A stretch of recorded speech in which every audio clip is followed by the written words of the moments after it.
În viață gustăm dragoste de mai multe ori. O trăim însă de mai puține. Și o simțim atât de rar. Uneori lângă suflete pereche, uneori lângă oameni îndrăgostiți, uneori lângă oameni de umplutură, prea puternici pentru a putea trezi un sentiment și prea mici pentru a-l putea menține. Iubim oameni goi pe dinăuntru și iubim goliciunea lor din afară. Iubim, nu lipteți.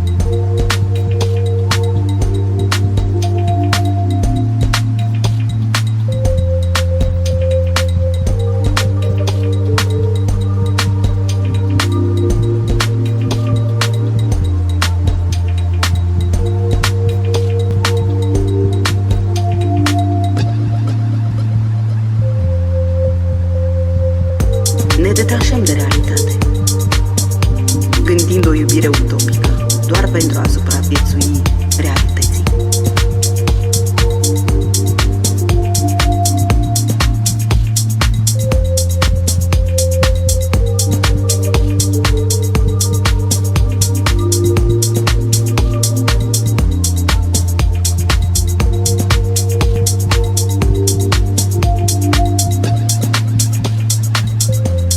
În viață gustăm dragoste de mai multe ori. O trăim însă de mai puține.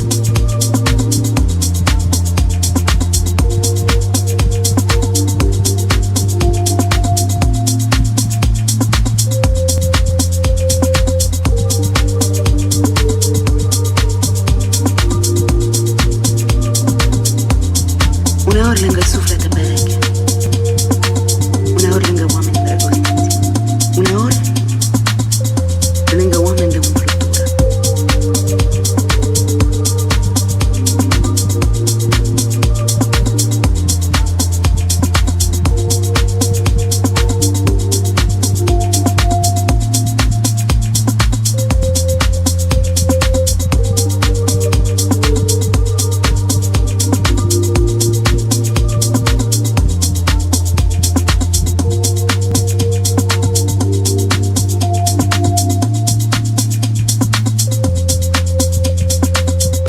Ne detașăm de realitate, gândind o iubire utopică, doar pentru a supraviețui realității.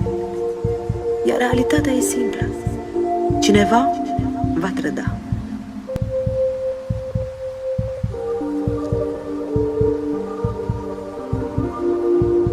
Ne ferim parcă de oamenii mici în dragoste și fiecare dată tot peste ei dăm. Tot pentru ei ne schimbăm, tot din cauza lor percepem dragostea drept lecții învățate în diferite perioade de timp. Uneori aceste lecții sunt necesare. Doar așa îmi face diferența între iubiri false și iubiri adevărate. Doar așa îmi ști cum să dăm la o parte ceea ce ne provoacă durere. Până și iubirea se trăiește în doze mici și nu se descoperă toată dintr-o dată. Pentru că iubind vei da de prea mulți oameni lângă care să vrei să te culci noaptea și de prea puțini alături de care să vrei să te trezești dimineața. Și asta pentru că gustăm de prea multe ori. Trăim prea puțin.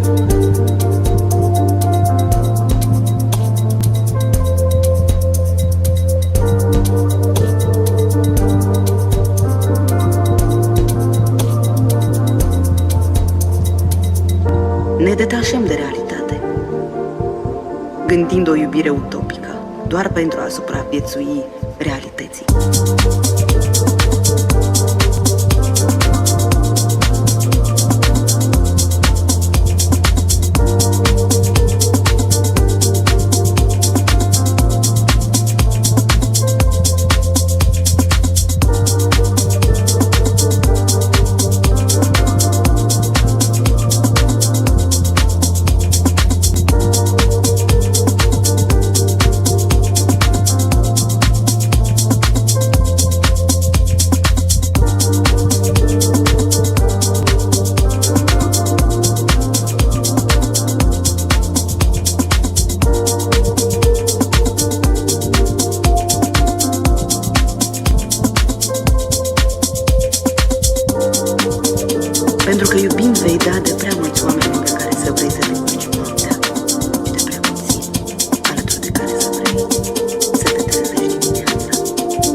Ne detașăm de realitate, gândind o iubire utopică, doar pentru a supraviețui realității. Iar realitatea e simplă. Cineva va trăda.